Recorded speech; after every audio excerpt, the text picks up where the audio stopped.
শীতকালে বেগুন পোড়া বা বেগুনের ভর্তা সকালের জলখাবারে বা রাতের রুটি খাওয়ার জন্য আমাদের বাঙালিদের অত্যন্ত পছন্দের একটি খাবার। মঙ্গল বা শনিবার আমরা বেগুন পুড়িয়ে বা বেগুনের ভর্তা বানিয়ে কিন্তু অনেকেই খাই। তবে বৃহস্পতিবার বা বাচ্চা কাচ্চার জন্মবারে আমরা আবার বেগুন পোড়াই না, কারণ আমরা ছোটবেলা থেকেই আমাদের ঠাকুমা দিদিমাদের কাছ থেকে শুনেছি যে শনি মঙ্গলবার ছাড়া কখনোই বেগুন পোড়াতে নেই। কিন্তু যদি শনি মঙ্গলবার ছাড়া অন্য কোনো বারে বেগুন পোড়া খেতে ইচ্ছে করে বা বেগুনের ভর্তা খেতে ইচ্ছে করে, তাহলে কি করা যাবে?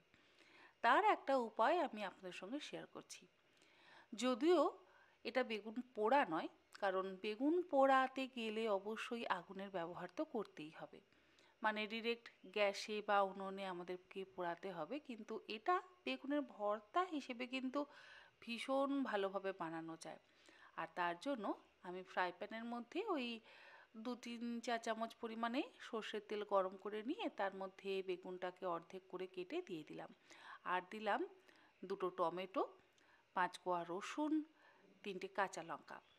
এই সমস্ত কিছু লো টু মিডিয়াম ফ্লেমে মিনিট 5-6 সময় ধরে উল্টে পাল্টে রোস্ট করে নেব। আর এইভাবে রোস্ট করলে দেখবেন খুব সুন্দর কিন্তু নরম হয়ে যাবে। অবশ্যই ঢাকা দিয়ে কিন্তু রোস্ট করতে হবে। এরপরে টমেটোর খোসাটাকেও তুলে ফেলে দেব, আর বেগুনের খোসাটাকেও তুলে ফেলে দেব। আমি একটা ভেজিটেবল ম্যাশারের সাহায্যে ম্যাশ করে নিচ্ছি, আর এইভাবে ম্যাশ করলে বেগুনের খোসা কিন্তু খুব সহজে তুলে ফেলা যায়। হাতের ব্যবহারও করতে হবে না, আমরা টঙের সাহায্যে অবশ্যই কিন্তু এই কাজটা করতে পারি। আর সত্যি বলতে বেগুন পোড়ালে গ্যাস ভীষণভাবে ময়লা হয়, তো এই সমস্ত ঝামেলার কোনোই প্রয়োজন নেই। যাই হোক, আমি বেগুনের খোসাটাকেও তুলে ফেলে দিয়েছি।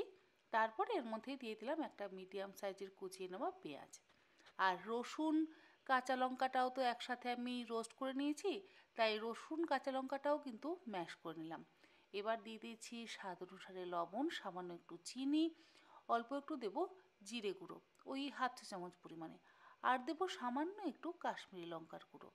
এই সমস্ত কিছু দিয়ে খুব ভালো করে মিশিয়ে কষিয়ে নেব, আর একটু মিহি করে কুচিয়ে নেওয়া আদাও ব্যবহার করব। এরপরে সমস্ত কিছু দিয়ে একবারে ভালো করে মিশিয়ে নিয়ে এর মধ্যে দিয়ে দিতে হবে কুচিয়ে নেওয়া ধনেপাতা। ধনেপাতা ছাড়া বেগুন ভর্তা কিন্তু অসম্পূর্ণ। তবে আবারও বলছি, যদি বেগুন পোড়া খেতে চান অবশ্যই আমাদের উনুনে বা গ্যাসে পোড়াতে হবে। এটা হচ্ছে বেগুনের ভর্তা, গরম গরম রুটির সাথে স্বাদ কিন্তু দুর্দান্ত। রেসিপিটা কেমন লাগলো অবশ্যই